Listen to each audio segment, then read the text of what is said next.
Hey everybody, my name is Spencer and thank you so much for stopping by to check out my top 10 cooperative board games. Before we get started, I want to ask that you take a quick second to subscribe to the Lighten Up initiative by clicking on that little subscribe icon at the bottom right corner of this video. Also, in the video's description, I'm including Amazon affiliate links to each game mentioned.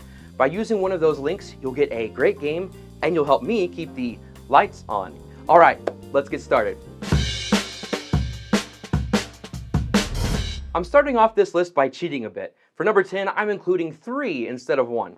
It's the Forbidden series by Gamewright and Matt Leacock. That includes Forbidden Island, Forbidden Desert, and Forbidden Sky. Now each one involves a team of explorers using their expertise to acquire various items, while at the same time fight off some sort of catastrophe. In Island, it's the rising waters. In Desert, it's the heat of the sun and dehydration. And in Sky, it's lightning strikes and falling thousands of feet to your death. If I had to pick a favorite, it would be Desert. It's the most balanced when it comes to difficulty. Forbidden Island is a great entry point to cooperative games, and I think many families should begin with it. And then I really enjoy Forbidden Sky. It's the most interesting. You have to create a launch platform for a rocket ship and create a real working electrical circuit to power the ship. It's also the most brutal, and I've only beat the game once.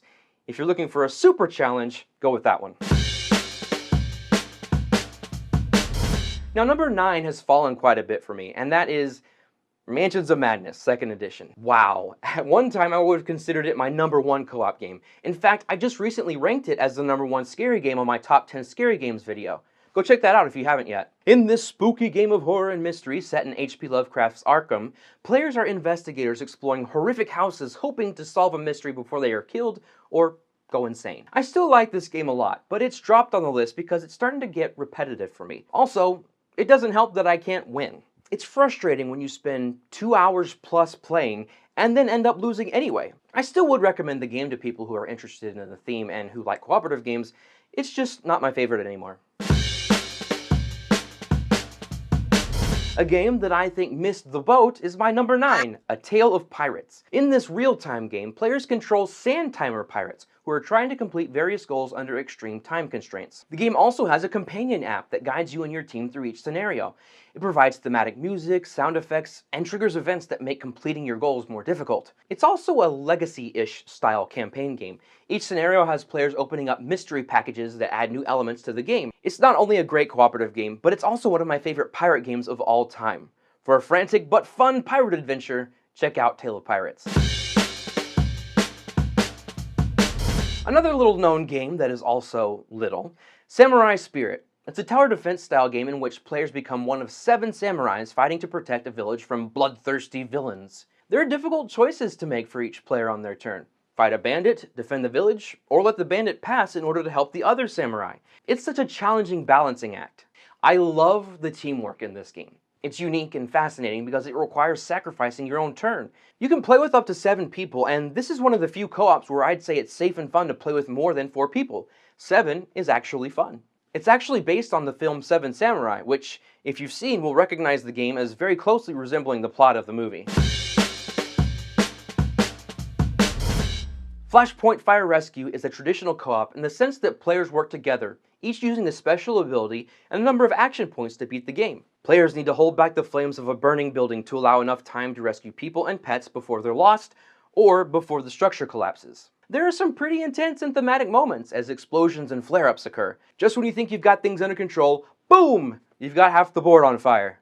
This is another great exercise in teamwork. You'll use your abilities and actions to divvy up the responsibilities. Who's going to focus on putting out the fires? Who's going to jump on the fire engine and man the deck gun? Who will spend most of their time guiding victims out of the building?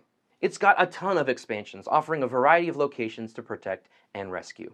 Now before we go any further, I want to take a short break to tell you about Metallic Dice Games. They make premium gaming dice, polyhedral dice, and gaming accessories. Now I recently did a review of some of their products, and I have to say that they make high quality stuff. I love the look and the weight of the dice, and I find the dice tray and tower extremely useful.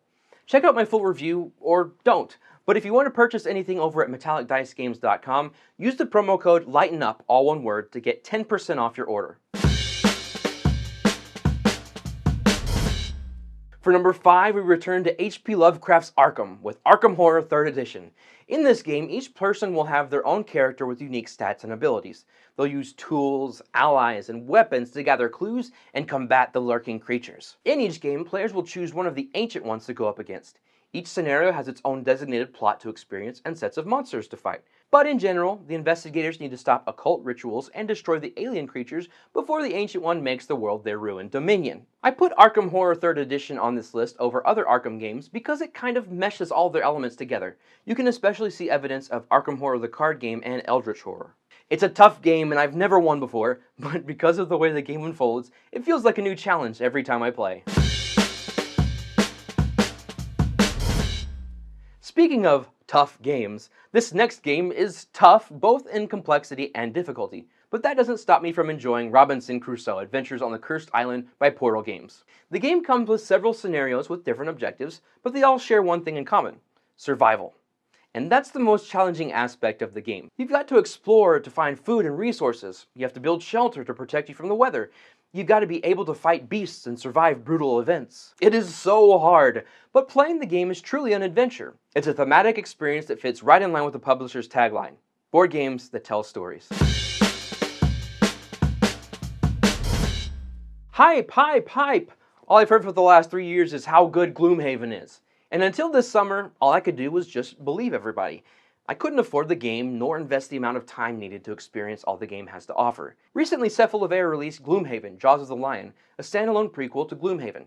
It's a smaller, cheaper, shorter, much more approachable version of the big game. From what I understand, it's the same system and rules of the original. There's just new characters and story. Well, my wife Lara and I have played all of it, and I must say that it lives up to the hype. There are 25 scenarios, but you don't end up playing them all because of some branching storylines. It's taken us 6 months to finish it.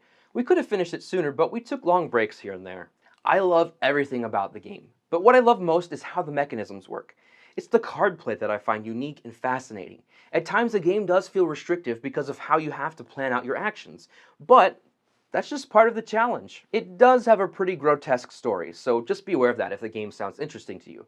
I don't see myself ever playing Big Gloomhaven or its upcoming sequel Frosthaven, but Jaws of the Lion has given me the taste I needed to experience a truly unique game. In Horrified, players work together against classic Universal movie monsters: Wolfman, Dracula, the Mummy, the Invisible Man, Creature from the Black Lagoon, the Bride of Frankenstein, and Frankenstein's monster. Players choose which monsters to play against, choose fewer monsters for an easier game, or include several to increase the difficulty.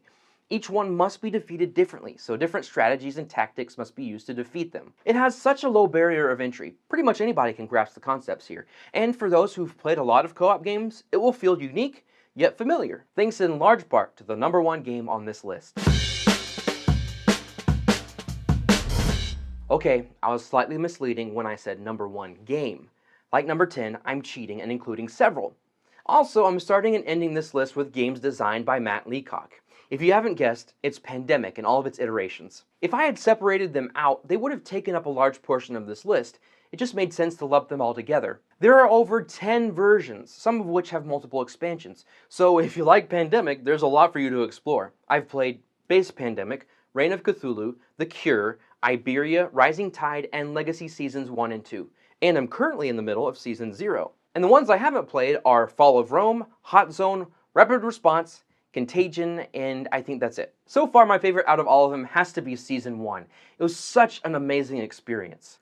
Now, I'm not going to rank them right now, but I do plan on doing a separate video to compare and rank every version available once I've played all of them. So many cooperative games today have followed the Pandemic formula. You can see its DNA in new co-ops now, 12 years later. As far as co-ops go, you can't go wrong with any of the versions of Pandemic. And that's my list. Do you agree with it? What are some of your favorite co-op games? Let me know in the comments below. And don't forget, if I convince you to purchase any of these, look for the Amazon link in the video's description. A portion of your sale will go to help the Lighten Up initiative. Thank you so much for watching this video. Please subscribe to the channel if you haven't, and if you have, well, do me a favor and share this video to someone you think would enjoy it. Until next time, don't take the board game hobby too seriously. Just lighten up.